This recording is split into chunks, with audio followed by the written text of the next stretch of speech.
even though we face the difficulties of today and tomorrow, I still have a dream. I'm not going to give you a question. I'm not going to give you a question. You are fake news.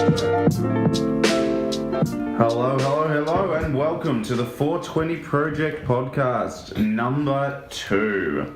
I'm Sean. I'm Aaron. I'm Michael. And today we're going to have a quick chat about a few different things we've got in our minds. In the news lately, we've had Harvey Weinstein. Give you a quick update on the Las Vegas shooting. And we're going to have a chat about stuff that's happening around in just everyday suburbia life. And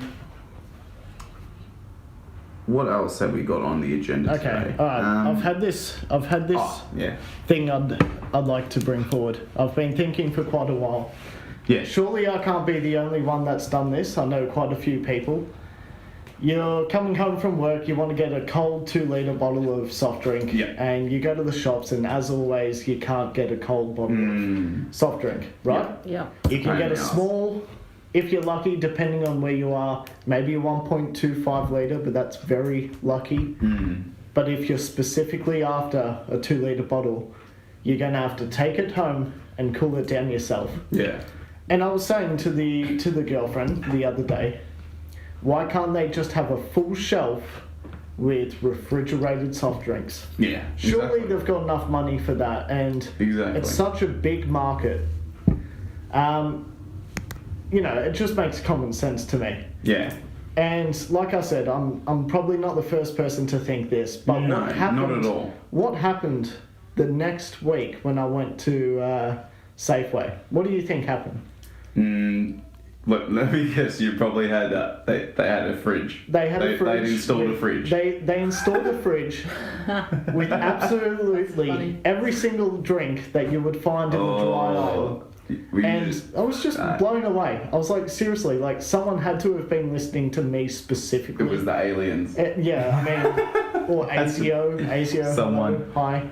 Coles. Coles and Woolies. They've got mics around everywhere, knowing what people want. Yeah, I would not be surprised. That's amazing. Maybe that's another topic that we could talk about later on. But yeah, that just really bugged me. But the only thing is, they only had this one Safeway. It was quite a large Safeway, I think. St. Helena. Yep. They haven't got it in every Safeway. Coles haven't caught on, so you only see them in like really random places. And was it an open fridge too? No, it was closed. So wow. The only ones I've seen are the open fridges. They don't close, so it's like it's still technically, those drinks are still technically cold. Yes. But they're not fully closed off, so that refrigerated air, that's not actually recycling around the whole fridge. It's just a waste. It's a waste of energy. So I agree with you though on that. It's just ridiculous that you can go in. Who wants a 600ml Coke sometimes though? Yes. Not especially if you want to party. Like this is the problem I find with it is I agree 100%. You should have a drinks fridge for these big drinks, because 2 litres.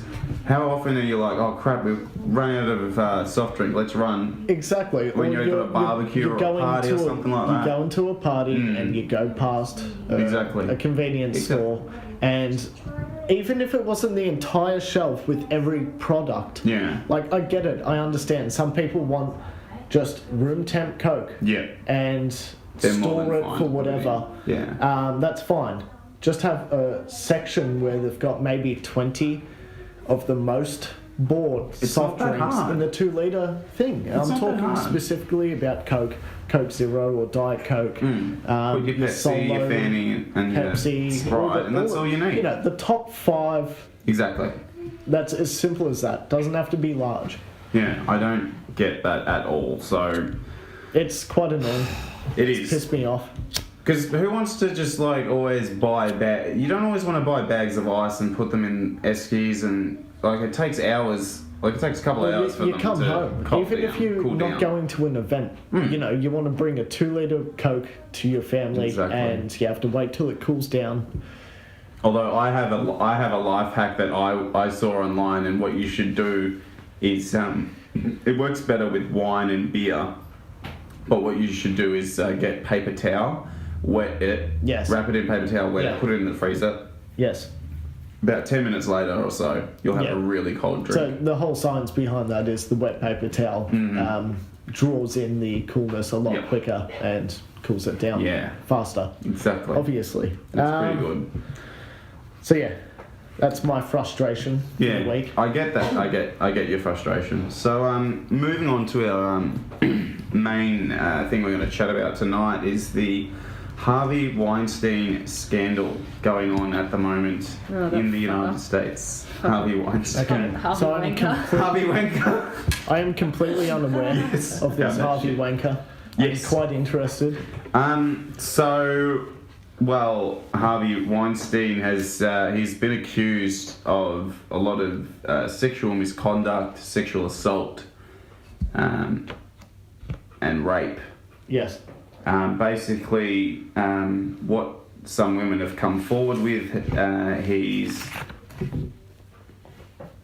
said that he's offered them either jobs or promised them good positions, or if you don't, touch me dick, you're gonna be ruined in Hollywood. I'll never let you. I'll call around to all the producers and tell them not to hire you. That sort of manipulation. So far, there's been, as of today, 34 women. Wow. Have come forward. Either, oh my god. And just a couple of... Just one is still shocking. Yeah. 34? Yeah. And just a few names you might know. Famous actresses who have now come forward because of this. Angelina Jolie, Gwyneth Paltrow, Rose McGowan, Kate Beckinsale, and Cara Delevingne, just to name a few. So yeah, 34 women. It's quite, exactly like you were saying, Michael. It's quite shocking. 34 women. I know it's not like Michael said, one's bad enough, but 34. Sorry, I was just dying over here. Yeah, that's right. Yes. Open the fridge and get some water. Luckily, we're in the kitchen today. It's very handy. Yeah. I can't believe that. Like, how was it silent for so long? I reckon it just all seems... that manipulation? I reckon, just the whole, you're not going to get another job, so shut the fuck up about it. That mentality, my God. Yeah. Actress Rose McGowan was paid off back in 1997 and to the tune of $100,000 for her silence. She accused Harvey Weinstein of raping her, which is obviously pretty fucked. Yes. And she apparently told the company that he worked for, the HR firm there, that he raped me, and they said, we don't have any proof that he did it. And she says back to them, yes you do, I'm the proof. So that it sounds like they were wanting to protect the brand and not really take her seriously. Yeah. It's pretty effed up. So just the fact that so many women are coming forward. So what was that thing? What was that thing with Matt Damon? Because apparently there was like an article that I read that Matt Damon had something to do with it to hide the story or a story. Matt Damon. But then Matt Damon. Russell Crowe. That's it was a journalist had written an article investigating Harvey Weinstein back in 2003, 2004, I think it was. And she worked at the New York Times, and basically he rocked up one day while she was doing this investigative story, and he rocked up to the newsroom, and everyone knew him as a big donor. He gave lots of money to the paper, so the fact that she was given, it sort of felt like she was being pressured by him, he sort of knew she was investigating him. So he made his presence felt, so to give a bit of a threatening warning without threatening, you know what I mean? Yeah. Then she got a call not long after from Matt Damon and Russell Crowe telling her to kill the story. So, isn't it funny? They haven't come out and said anything yet about the whole debacle. Yeah. That's weird. It's so weird to hear and fuck. Seriously. A dude needs to bloody lose his job and go to jail. Oh, he's lost his job. Oh, well, good. He's been fired from his company. The board made a decision and said, well, no way. I've got his statement, if you'd like me to read it out. A statement he wrote in response to these allegations. So I'll just, 1 second, I'll just pull it up on my phone here. I decided to screenshot this because hopefully people don't get too mad at this. I just can't believe someone would do that. Just be like, well, if you want to have a job, you need to do this. It's just that it's ridiculous. And his explanation for saying so is fucked. Here we go. This is from Harvey Weinstein.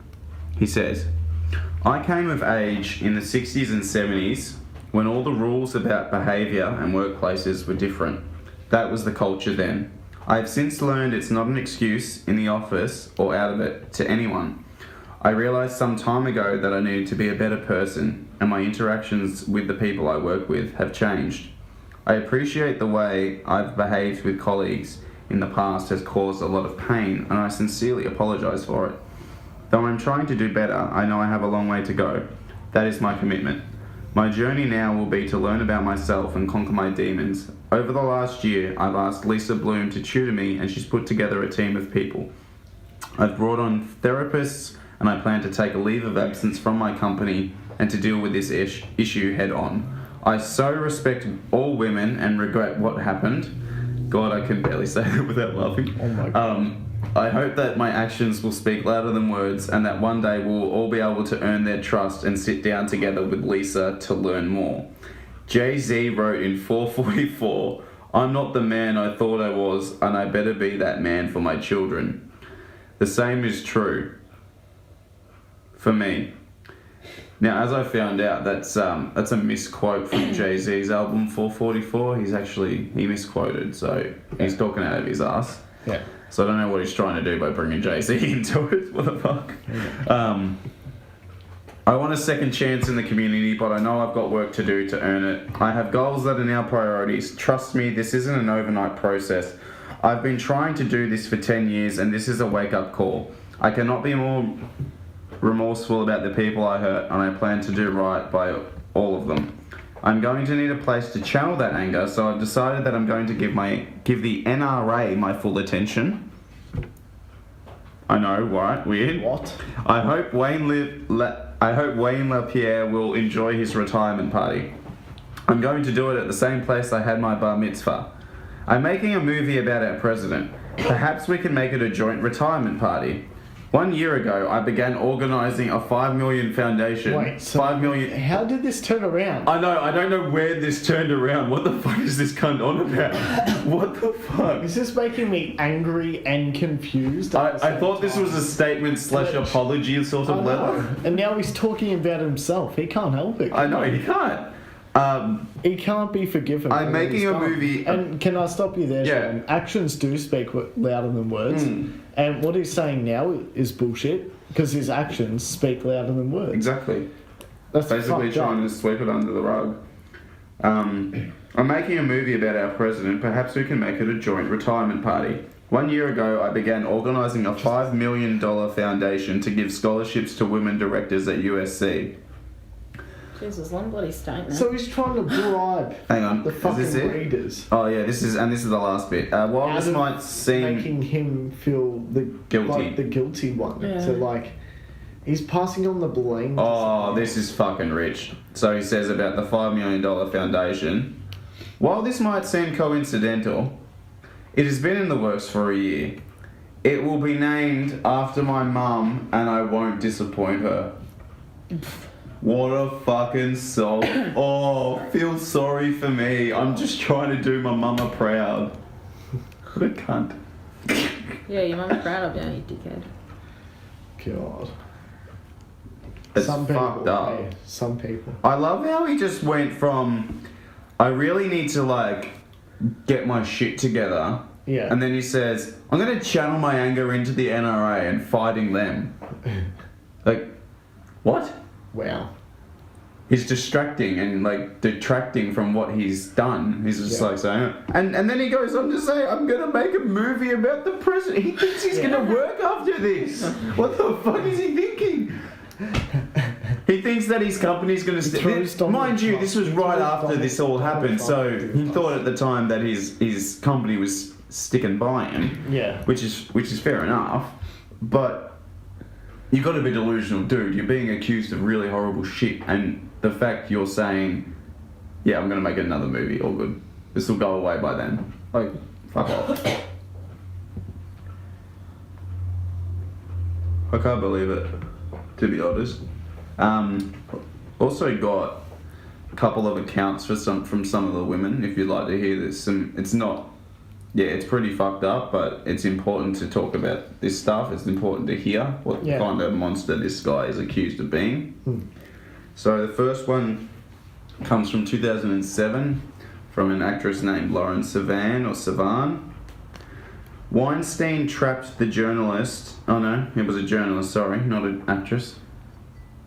He fucking attacks whoever, eh? Jeez, yeah, I know. Weinstein trapped the journalist in the hallway of a restaurant that was closed to the public.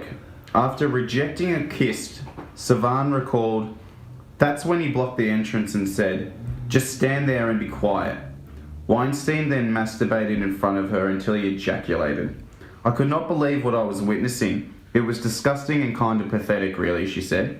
But more than the disgusting act itself, which of course was gross, the demeaning part of it all, that just 20 minutes earlier, he was having this great conversation with me, and I felt so great and flattered by it. So it's just, oh man. He just made her, like, he was having a nice conversation, having a nice meal, and then he just is like, stand there while I masturbate. Yeah. Like, he just couldn't take no for an answer, he couldn't just, that's disgusting. And she's just couldn't believe it, just standing there going, oh, you are just pathetic. Next, another account we've got here is from Lucia Evans back in 2004. Evans was intending to meet with a female executive the summer before her senior year to college, but the meeting turned out to be with Weinstein alone, she told Farrow. During the meeting, he had told her she could be good on Project Runway if she lost weight. At that point after that is when he assaulted me, Evans recalled. He forced me to perform oral sex on him. Wow. She tried to resist but was overpowered. I tried to get away, but maybe I didn't try hard enough. I didn't want to kick him or fight him, she said. He's a big guy. He overpowered me, she added. I just sort of gave up. That's the most horrible part of it, and that's why he's been able to do this for so long to so many women. People give up, and then they feel like it's their fault, which is what it seems like. Like, I read through all this in this article, and that's what it seems like. It's disgusting. It's just what it seems like. The repeating of it's just the shame of not doing it or being in that situation. Made to feel like if you don't do it, you're not getting any job. So it's like, can you put that into That's hard terms? to think about and go like, what if that was happening to you? Yeah. To put into terms, to just even like say, oh, let's just say, like, even for you, Michael, you're a chef. Can you imagine if somebody was making it extremely difficult and hard to do your job? So it's like, how would you feel if you were told, hey, the only way you're going to get a promotion is if you have sex or touch me or whatever? Like, it's horrible. Yeah, it's a disgusting sort of that's disgraceful. It's disgusting to think about. And this last woman, I wanted to mention. This one was almost the most shocking one, I think, that I read, but there may be more to come. It's this lady named Asia Argentino, and this was an abuse that ran from 1997 to 1999. Argento was 21 when she met Weinstein, whose company Miramax was distributing her film Bee Monkey. The Italian actress said she entered a consensual relationship in fear that their rapport would worsen if she refused. She told Farrow about the first assault, I think that's the author of this article, where Weinstein began praising her work. He left the room and then returned in a bathrobe, holding a bottle of lotion, and asked for a massage. After she reluctantly agreed, he forced her legs apart and performed oral sex on her, as she repeatedly told him to stop. Weinstein terrified me, and he was so big, she said. It wouldn't stop. It was a nightmare. Argento said she stopped saying no and pretended to enjoy it in hopes that the assault would end. Her year 2000 movie Scarlet Diva depicted a similar scene, and she said many women asked if the character was based on Weinstein. Weinstein saw the movie and thought it was funny, but was sorry for whatever happened, she recalled. So she had a movie which depicted the exact sort of same scene that she experienced, and he, like, oh. Anyway. To make her relive that is just fucked up. Like, how can you do that to another human being and just accept that, oh, well, I always do this, so I get away with it, so you should just sleep with me, no matter what. Jesus. Anyway, on a bit more of a brighter, happier note kind of thing, I want to talk about living on a main road. It is very frustrating. I can imagine. To be out and about and just like, okay, let's go home. Driving up. And drunk people walking home at night sometimes allowed, walking past. Not so much that, but also just pulling into the driveway, indicating with enough time and being beeped by the person behind us because we're pulling in. And it's I bloody live here. What do you want me to do?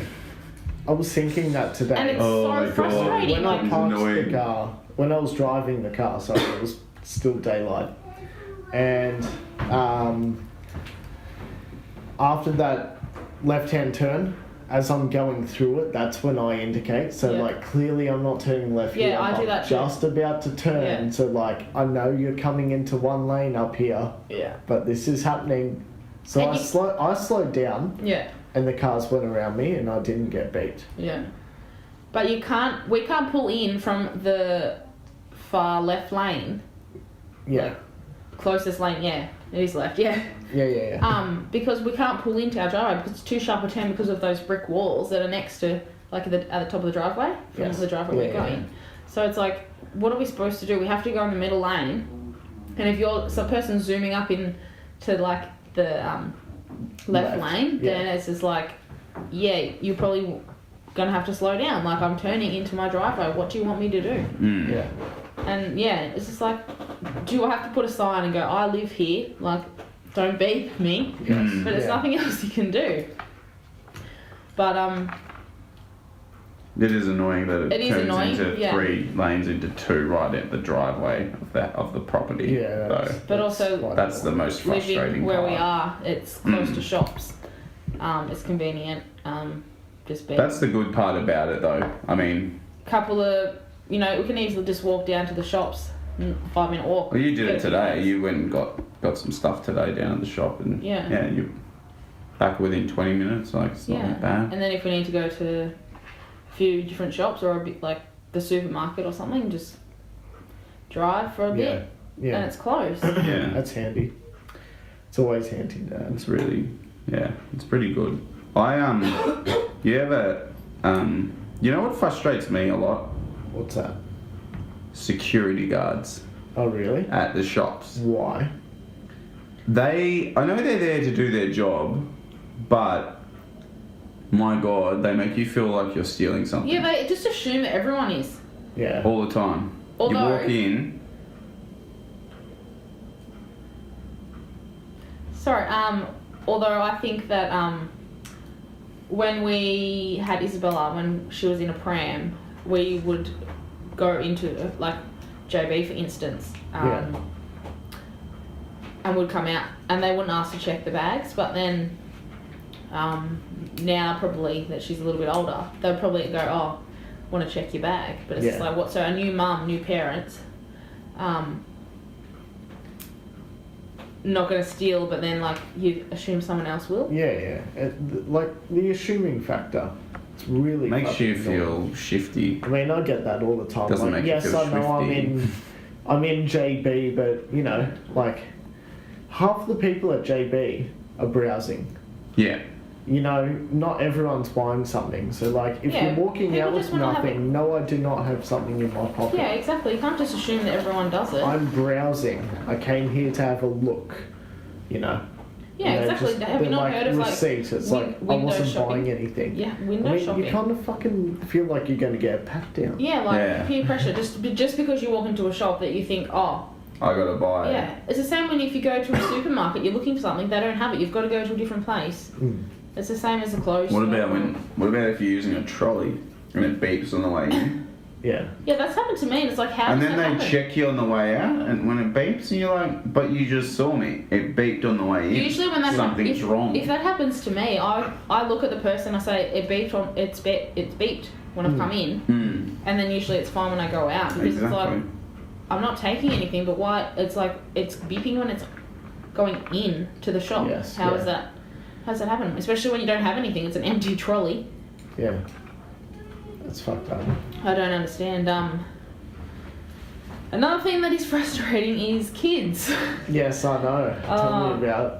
How many times have you gotten up during this podcast now?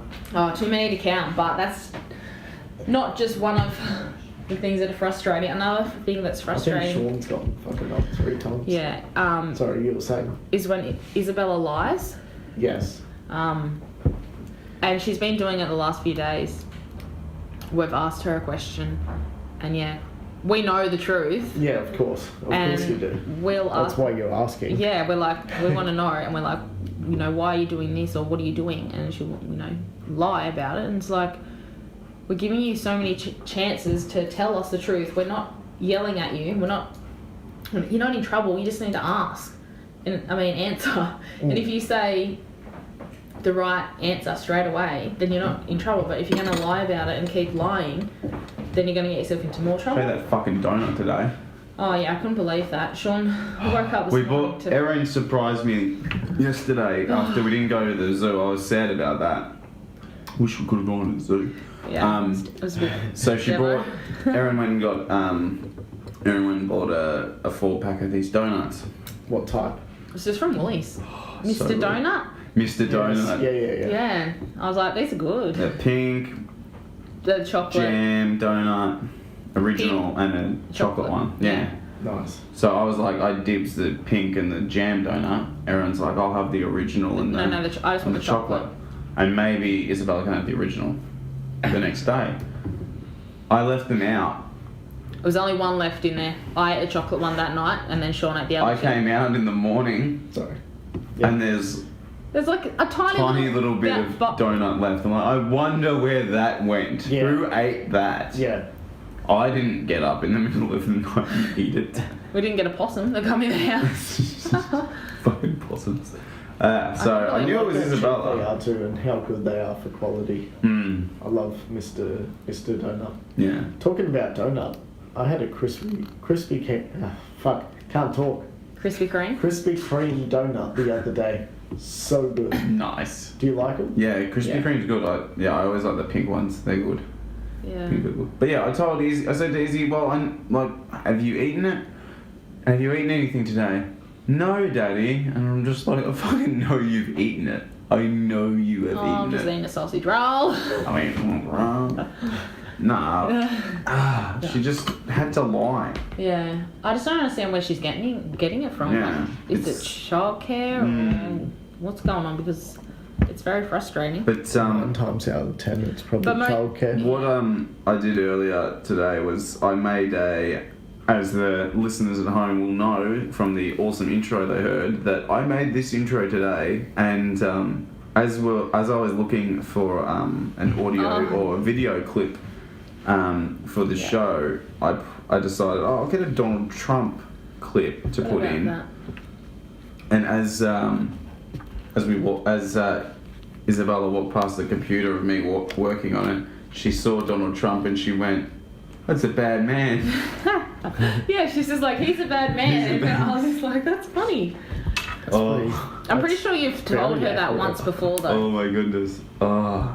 So that's the thing. She can be fine most of the times, and then other times it's like, "Stop lying and stop being naughty." Like I really hate yelling at her, and I know Sean does too. And it's I feel sad and frustrated at the same time. It's like I hate yelling at you because I really don't like it. And then other times she just makes you smile and laugh. So we're angry at her today, and then she goes out. We're like, "Go outside and play with the dogs." And then within like 20 minutes, she makes you laugh and but also smile. she'll go outside and just come back in and go, "Hey, Mum," and just pretend like everything's fine. And it's like, no, I'm supposed to be angry at you. You can't. You gotta get that we're not happy with you. But well, she was playing with the dogs and she was copying the dogs. Yeah, so that was so funny. Romeo was on the ground and going on the cardboard. On the cardboard, yeah. So he was scratching his back on the cardboard on the ground. So Isabella jumps on the cardboard next to him and does the same thing. Yeah, but that's the thing. She does copy. Like most things you do, she'll copy. Like she with her leg, she'll put her leg across her lap like you do, Sean, sometimes. Yes. Yeah. And then just other times, like when we have tea at Sean's mum's, and she'll put her hands like this up behind her head. Yeah. And then Izzy will do it, and she goes, "Copycat." Copycat. Yeah. Nice. Oh, dear. It's pretty funny.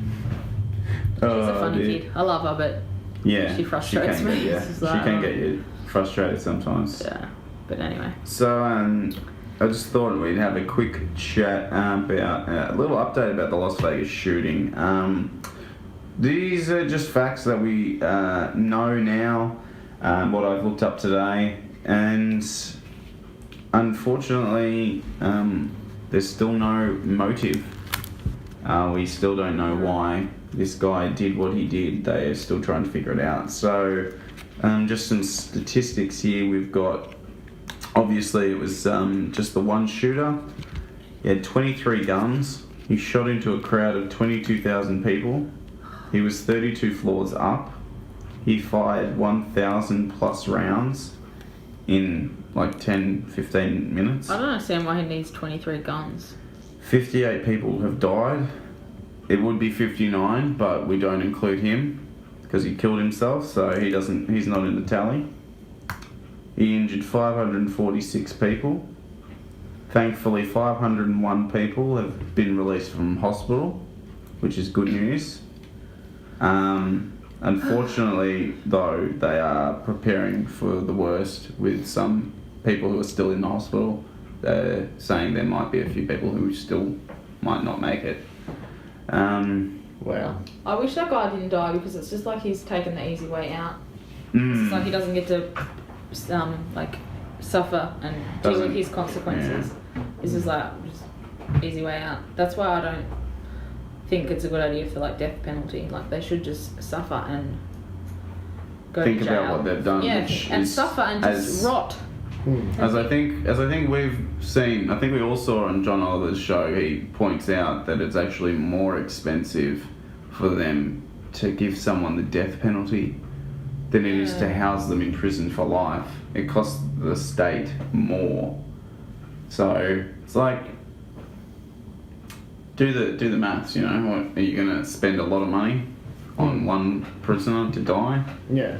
Or are you going to house them for life, get them to rot in that prison? Think about what they did. Yeah, because otherwise they die. They die and they get out of it. They win. That's my personal belief. I don't think we shouldn't take lives from other people, even if they are murderers and horrible people. Yeah, as much as it is horrible and disgusting to hear about people like that, but I don't think they should die. It's the easy way out. It's just too, because they don't get to suffer. They don't get to sit there and think about what they did, and the families and friends of people who they hurt or attacked, or whatever the case was. They just. I was watching another podcast earlier today, and it was just talking about speculation. But apparently, the shooter's father was once on the FBI's most wanted list for a string of robberies and stuff.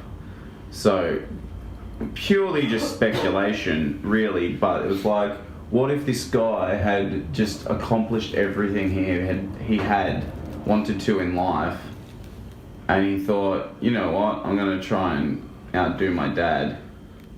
He was like, he killed a few people and got away with some robberies or whatever, but I'm going to do better than him.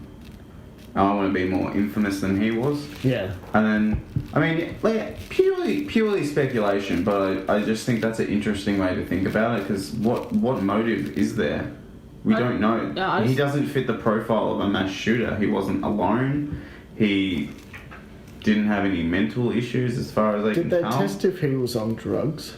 I don't know if that's come out yet or not. Yeah, more information to come to light, I guess, as we move on. But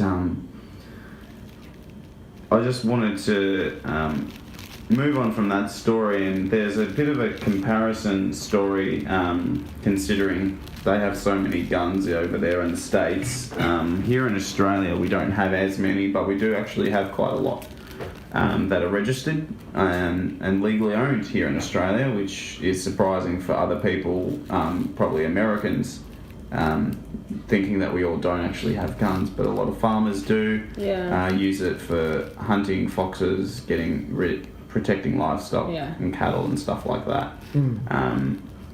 But Australia had its second gun amnesty, which is the first gun amnesty after Port Arthur. And what the gun amnesty means is, if you have a unlicensed firearm or you happen to be in possession of a stolen firearm, you can hand it in to the police, and no questions asked, you won't get charged. It's a good way to do it. And it's just a quick and easy way to get guns off the street. And even if there were some guns that were bought illegally through the black market, they get handed in. So a couple of guns I read about there was a couple of World War I guns. Wow. A couple of guns from that era. Oh, really? Yeah. Amazing. Jeez. Wow. And I think an old pistol as well from World War II that was there as well. But they had, there was a 3-month period that they had this amnesty go on for, and they, in total throughout the whole country, they had 50,000 plus guns handed in. That's a lot of guns. That is a lot of guns off the streets in Wow. Look at what they did in 3 months. Yeah. 50,000 guns. Jeez. In 3 months. That's just, wow, that blows your mind. It's like, wow, I'm glad that's not on the streets now. Yeah, you just think, wow. You think every bloody person would have one that's nearby. Like, oh, that person has one, that person probably has one. Yeah, you don't want to live in that sort of No, state but I'm just saying, paranoia. 50,000 people is a lot of people. That is, yeah, it is a lot of people, a lot of ammunition probably as well. But yeah, that was probably the thing that a lot of people were scared about. They're like, oh, I'm in possession of this gun. What if someone stole my gun? That gun's then on the loose. Or if it was already stolen, they're like, oh, I can hand this in and I'm not going to get charged with having a stolen firearm. I can get rid of it, hands washed, which is fantastic. I think it's a great idea, great way to get rid of it all. So yeah, I think I said that before, it was the first one since Port Arthur massacre, when they got rid of quite a large number of guns once they signed the new bills into law. So the last story I want to get onto tonight, Michael, is something you brought up last week, was the Szechuan sauce. And I've got an update for you in regards to that story. I would like to hear that very much. You said that there was some auctions going on. I believe so, yes. On eBay. People, on eBay getting rid of them. I have a story here of one woman who had one packet in her of car. Szechuan sauce. In her car?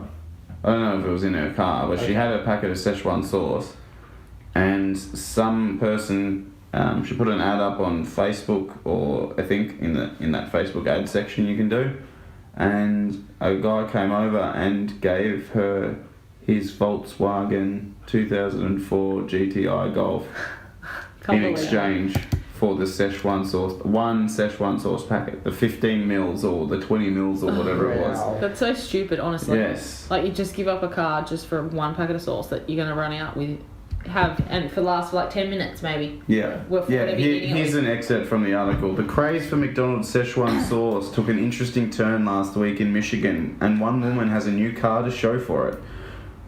Though the lack of inventory resulted in many disappointed customers who couldn't secure the sauce during the promotional day, Rachel Marie of Macomb, Michigan, was one of the lucky few who managed to snag a packet. She then traded her sauce to someone for a 2004 Volkswagen Golf GTI. According to What kind of person would do that though? Wow. Like really dedicated. Yeah, and bloody rich as well. Yeah, well, I can just buy another car. Yeah.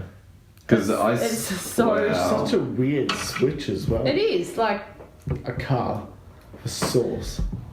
I saw a tweet earlier in the week. I know, like far out. I saw this tweet earlier in the week that really summed up how everyone who's an actual Rick and Morty fan feels. So it was fake Rick and Morty fans trade lots of money or like trade a car for a sauce packet of Szechuan sauce. Yeah. Fake and real Rick and Morty fans get really clinically depressed at the thought of someone doing that.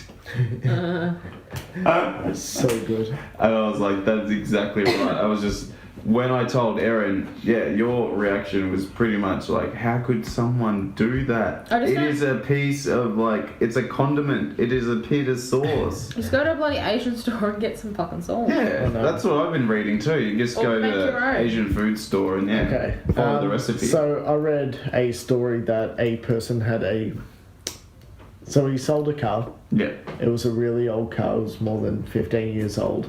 And they found a packet of the original sauce. Oh, wow. So he actually kept it. He hasn't sold it because he bought the car and that's what came with it. So, that was a funny story. And also, I saw another video where they were dipping nuggets at McDonald's. This dude who was lucky enough to get the sauce, he bought 20 nuggets or something, or maybe 40, and dipped it in and sold it at the store. Oh, wow. So like $5 a nugget, maybe. Oh my gosh.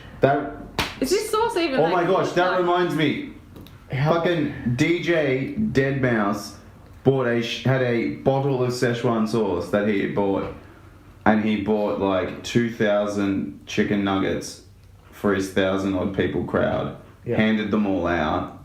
And gave out Szechuan sauce to everyone. What a fucking legend. Wow. I want some nuggets. I want some nuggets too. I think on that note... do you pay? I don't know. He's a DJ, so 2,000 nuggets, how much He'd get a bit of money for in DJ, America, how much do they charge for a 20-pack? I think it's like $10. Yeah, that's a lot of money. That's like...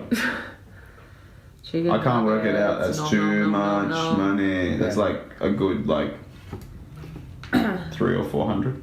Yeah. $500 or $600, almost $1,000 worth of nuggets he's bought. That's amazing. What an absolute legend. Anyway, on that McNuggety freshness note, I think we're gonna wrap up the podcast for today. The 420 Project podcast number 2. It's been a really good journey so far, guys. I'm really enjoying what we've been chatting about, what we're heading towards. Looking forward to getting some guests on in the next few weeks, hopefully. I think we need to pre-roll joints for the next podcast. Yes, I think we do. Indeed. Indeed. So, big fail. I think that'll do it. We'll wrap it up now. So I'm Sean. I'm Erin.